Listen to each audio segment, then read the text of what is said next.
Bonjour à tous et bienvenue.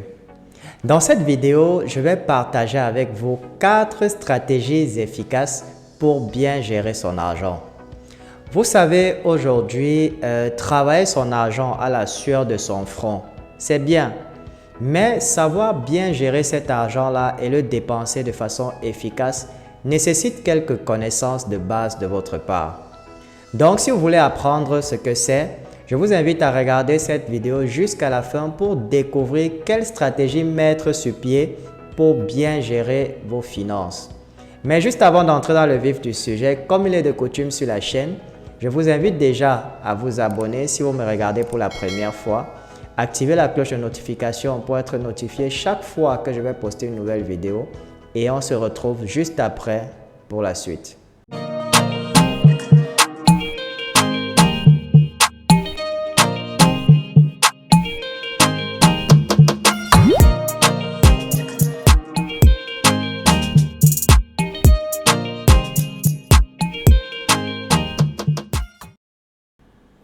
Bien, sans plus tarder, je m'en vais vous énumérer quelques stratégies efficaces qui vous permettront de bien gérer votre argent.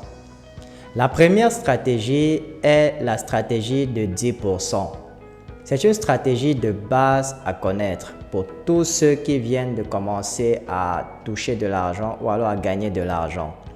Elle consiste à faire la somme de toutes vos sources de revenus moins la somme de vos dépenses ou vos charges. Le résultat que vous allez trouver en réalité est appelé votre capacité d'épargne. Et par convention, il est recommandé que ce résultat-là soit au moins égal à 10% de vos revenus. Donc, si par la force des choses, ce résultat-là est moins de 10% ou alors il est en dessous de 0, voilà, donc il est négatif. La solution est toute simple. Vous devez simplement vous devez passer en revue toutes vos dépenses et supprimer toutes celles qui ne sont pas utiles. Parce que vous savez, il y a une différence entre l'utile et l'agréable. Par exemple, vous pouvez être en train de payer pour un forfait Canal+, je ne sais pas moi, à 15 000. Vous devez vous en débarrasser parce que ce n'est pas utile pour vous.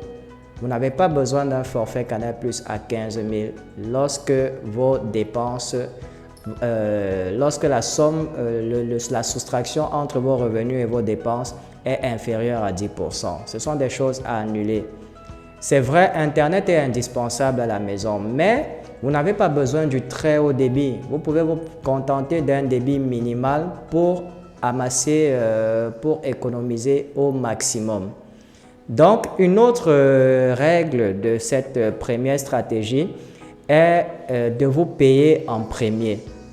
Qu'est-ce que ça signifie vous payer en premier? Lorsque vous gagnez de l'argent, lorsque vous travaillez et que vous gagnez de l'argent, la première chose que vous devez faire quand vous recevez votre argent, c'est de vous payer en premier.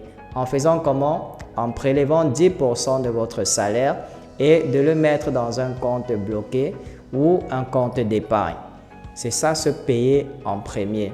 C'est une règle indispensable pour toute personne qui commence à se faire des rentrées d'argent régulières. La deuxième stratégie est la stratégie de 70-30.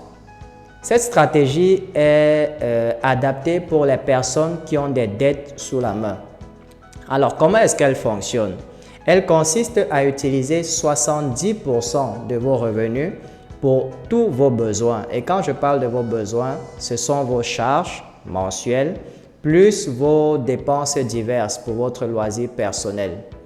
Les 30 autres pourcents qui restent, vous devez allouer 20% pour rembourser vos crédits, vos dettes et 10%, on va revenir à la première règle, pour l'épargne. Une chose que vous devez savoir, à aucun moment vous ne devez dépenser au-delà des 70% de votre revenu parce que si vous le faites, vous tombez déjà dans le rouge. Justement, il peut y avoir des imprévus. Ça, on ne peut pas s'en préserver. Il peut y avoir des imprévus.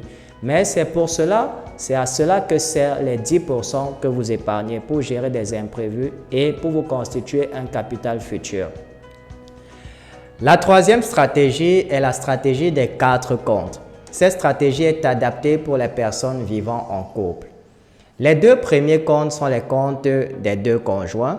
Avant de se rencontrer, forcément, chacun d'eux avait un compte à sa disposition où son salaire était viré. Donc, lorsqu'ils se mettent ensemble, ils n'ont pas besoin de fermer ces comptes-là ou de les jumeler. Ils gardent ces comptes et ils continuent à recevoir leur salaire chacun de son côté. Maintenant, le troisième compte sera un compte joint. Et dans ce compte-là, c'est ce compte-là qui va permettre de gérer toutes les charges du foyer. Et quand je parle de tes charges du foyer, je parle de la nutrition, du loyer, de l'électricité, etc. Et d'un commun accord, les deux conjoints vont décider de la part de chacun pour contribuer à l'effort collectif. Le quatrième compte, on va revenir de nouveau à la première règle, c'est le compte d'épargne où vous allez verser 10% chacun de son épargne à l'intérieur.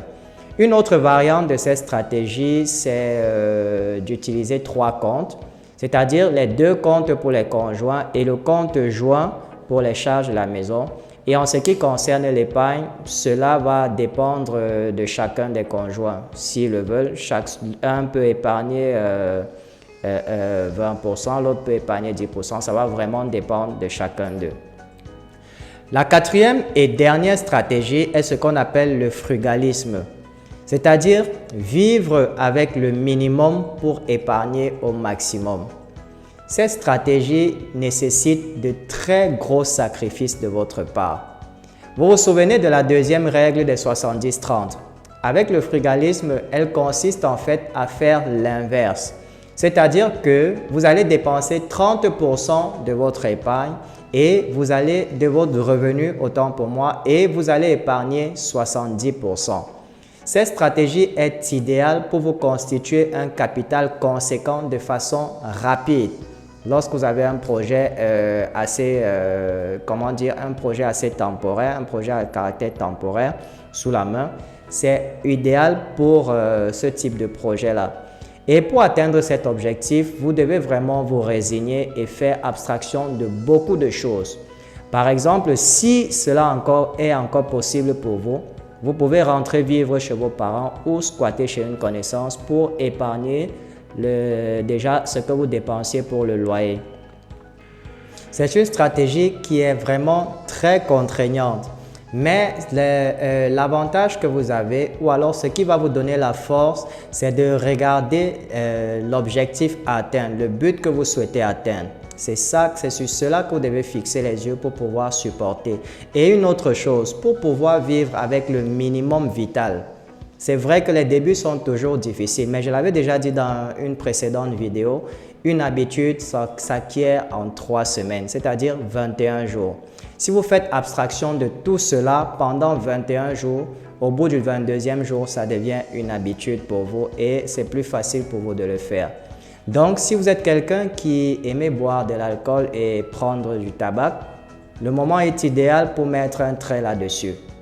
Voilà, nous sommes arrivés au terme de cette vidéo. J'espère que ces conseils vous seront utiles. Et si elle vous a plu, partagez la vidéo au maximum pour aider d'autres personnes. Et n'oubliez pas aussi de nous laisser un petit pouce bleu pour témoigner de votre soutien.